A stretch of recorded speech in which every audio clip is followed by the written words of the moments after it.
It speaks of the unprecedentedly high level of foreign policy coordination between Moscow and Minsk.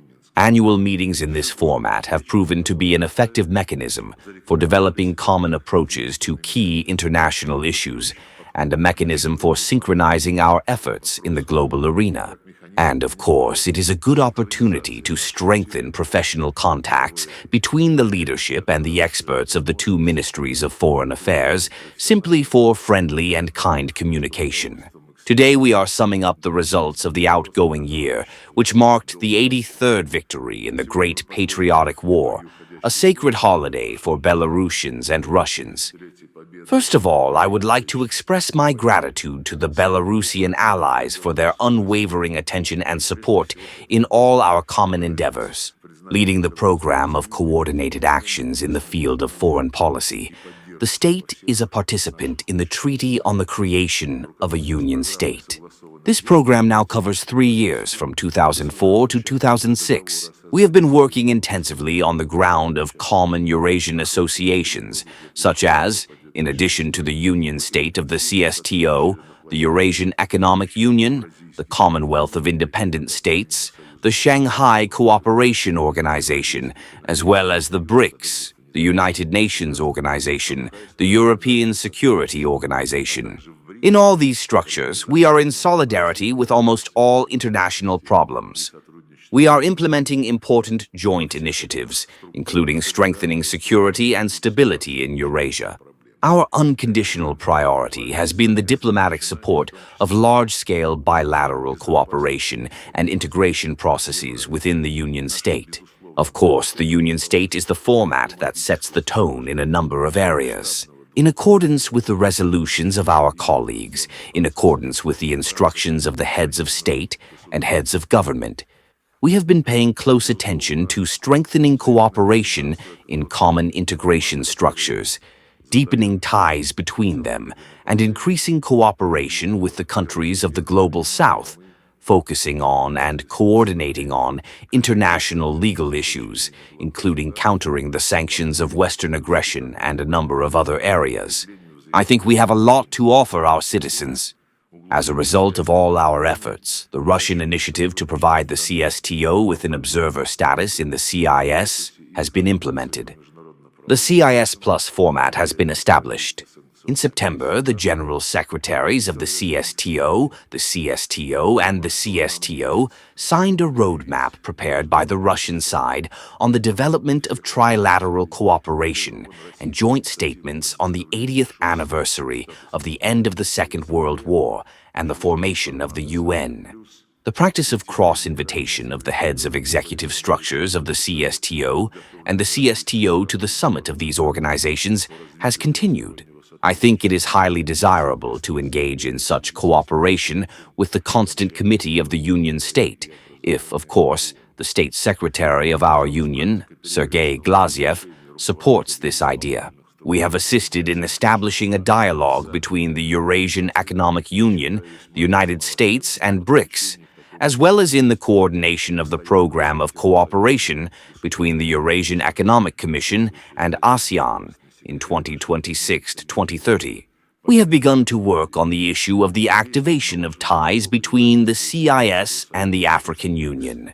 We have established cooperation between the Secretariat of the CSTO and the Counterterrorism Center of the African Union. As I have already mentioned, we have promoted at all international venues the initiative of Alexander Lukashenko on the development of the Eurasian map of diversity and multipolarity in the 21st century. It is part of the initiative of the President of the Russian Federation, Vladimir Putin, on the formation of a new architecture of equal and indivisible security in Eurasia. We have actively helped to ensure the success of the Third Minsk International Conference on Eurasian Security in October of this year.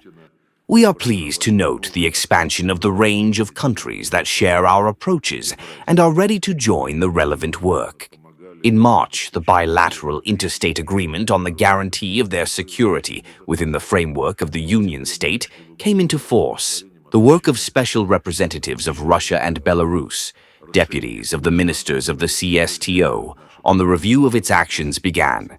On September 26th, the first meeting of the relevant interstate delegations was held in Moscow, and the coincidence of the assessments of the situation in the sphere of security of the Union State was established.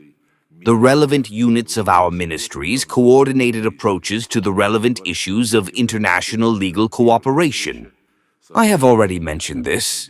As a result, I would like to note a significant decrease in support in the UN General Assembly for the traditional resolution on the report of the so-called International Criminal Court.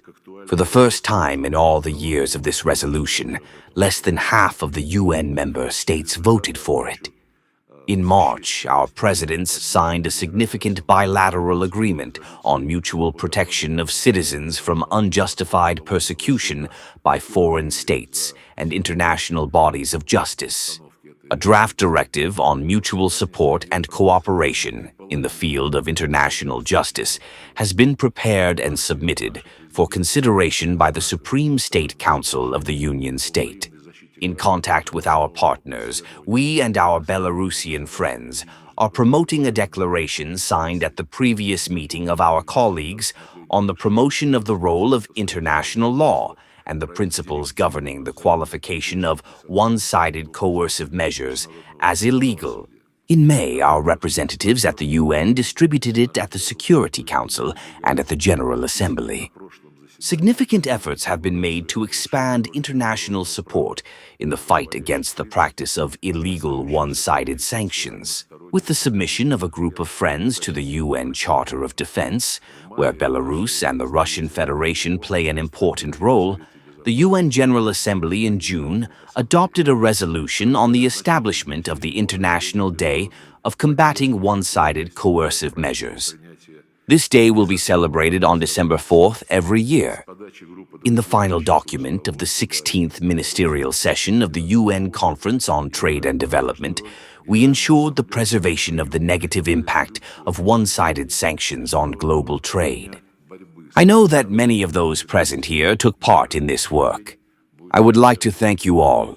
Colleagues, the agenda of today's meeting is very rich. We will discuss issues of joint use of humanitarian policy tools, promotion of traditional values, preservation of historical memory, and then we will discuss the issue of cooperation with friendly states and their associations, as well as our approaches to building relations with those countries whose governments and leaderships openly carry out unfriendly policy towards us.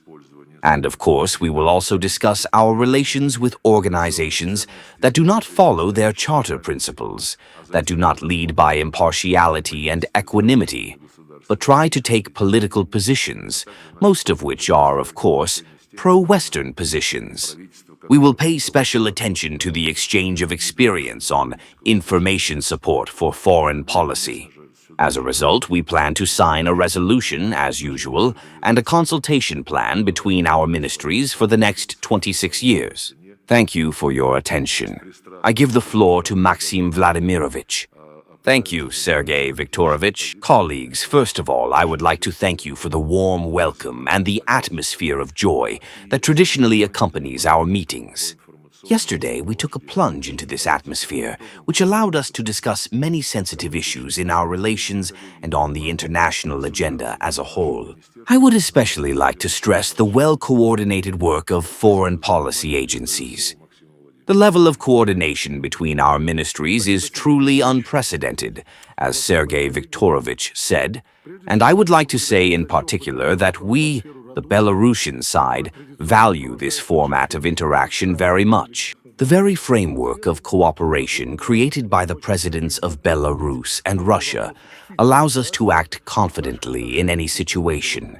Constant dialogue at the highest level allows us not only to quickly resolve the most complex issues, but also to demonstrate the special nature of brotherly relations between Belarus and Russia. A vivid example of this complexity was the signing of the Security Guarantee Treaty last year. The primary task of the appointed special representatives, as Sergei Viktorovich has already said, as Deputy Ministers of Foreign Affairs, is to develop mechanisms for the implementation of the document and to coordinate approaches to its implementation. While Europe is choosing a course for militarization, closing the borders and the policy of sanctions, we, together with our Russian colleagues, are building a fundamentally new, different model, a security architecture based on mutual trust and allied commitments. In this context, our joint work to strengthen trust and to create a stable security architecture in our common Eurasian space is important. Our principal position remains unchanged. Security must be united and indivisible for all. This is why the Third Eurasian Security International Conference in Minsk was dedicated to this purpose. Once again, I would like to express my gratitude to the Russian side, to you personally, Sergei Viktorovich, for your very substantive participation in the conference and for filling it with such fresh, interesting ideas and meanings. A number of countries have already joined the conference and expressed their support for the general Belarusian-Russian vision of the Eurasian map of diversity and multipolarity. Many countries have stated their support for the main elements of this map. We are ready to discuss with our Russian colleagues the further format of the promotion of this initiative. On our part, we welcome and support the Russian efforts aimed at resolving the Ukrainian crisis and reaching a peace agreement. We share the position of the Russian Federation that the final, stable resolution of this conflict can only be achieved through a complete and irreversible elimination of its causes. As for the economic track, despite the unceasing sanctions, we managed to achieve impressive results in our trade and economic relations. According to the results of the first half of 2025, Belarus confidently occupies the fourth place among Russia's foreign trade partners after China, India, and Turkey. But to compare these countries with Belarus is an obvious great success that we have in our bilateral cooperation. I would especially like to note the regional cooperation. The personal involvement of the President of Belarus sets a high standard for cooperation. Only this year there were 18 meetings with the leaders of the key subjects of Russia, from Kaliningrad to Khabarovsk. These meetings take place almost every week. Just yesterday, the meeting with the governor of the Yaroslavl region took place. We are grateful to our Russian colleagues for the expansion of the Belarusian diplomatic presence in the Russian regions. In 2023-2025, 6 branches of the Embassy of Belarus have been transformed into the Consulate General. Only this year, the Consulate General began to operate in Vladivostok, Kaliningrad, and Nizhny Novgorod. By the end of the year, we also plan to open branches in Voronezh. Each such foreign institution is, figuratively speaking, the diplomacy of step-by-step accessibility, which is necessary for business and ordinary citizens. I would like to emphasize that this process is bilateral. The branches of the Russian embassy in Vitebsk, Gomel, and Mogilev are planned to be opened. All these efforts, both diplomatic and economic, ultimately work for the main thing, the well-being of ordinary people. Already today, Belarusians and Russians have equal access to education, social security, the right to employment, free movement, and the choice of a place of residence. But we do not stop at what has been achieved. We continue this work. In October, the Working Group on the issues of ensuring equal rights for citizens expanded the political rights of our fellow citizens, giving them the opportunity to participate in local elections. This year, on the important historical date of the 80th anniversary of the Great Victory, I would like to particularly note the coordinated work of the diplomats of the two countries on the protection of historical truth. We jointly oppose the falsification of history, while maintaining a unified approach to assessing the events of the common Belarusian and Russian peoples. I would like to note with satisfaction that Belarus and Russia cooperate closely on a multilateral track. As of today, there are no problematic issues between the countries. On all fundamental issues of the international agenda, we certainly support each other, including the elections to the UN system, and jointly promote common interests. We also report on the counteraction of the use of international platforms in order to discredit our countries. I am grateful that Russia unambiguously opposes all anti-Belarusian initiatives of the West on international platforms, for example, in the SPC mode. Belarus, in turn, acts in the same way in relation to anti-Russian initiatives, in particular at the UN General Assembly. I would like to emphasize once again that we have a practically coordinated approach. We did not agree with Sergei Viktorovich, but the UN General Assembly speeches were carried out practically in a copy-paste manner, which means that we listen to each other on many issues of today's world agenda and look at them with the same eyes. In this regard, we support the initiative of the Russian side to implement a declaration on the enhancement of the role of international law and the guiding principles concerning the qualification of unilateral, coercive measures as illegal.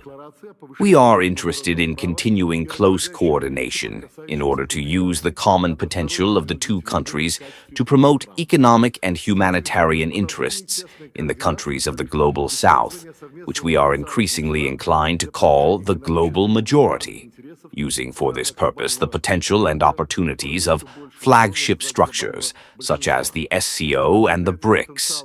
In our common interests of strengthening the authority of the CIS, it was this strategy that secured the decision of the Dushanbe summit, providing the status of an observer in the CIS SCO, establishing the CIS Plus format. Colleagues, I am satisfied with the successful implementation at this stage of our program of coordinated actions in the field of foreign policy for 2024-2026. The implementation of the decision of the previous joint meeting of the colleagues of the Ministry of Foreign Affairs of Belarus and Russia, as well as the plans of inter-Belarusian consultations for the current year. We have a good basis for moving on to the subject discussion of the agenda, which was very detailedly outlined by the head of the Russian Foreign Policy Department. Thank you for your attention.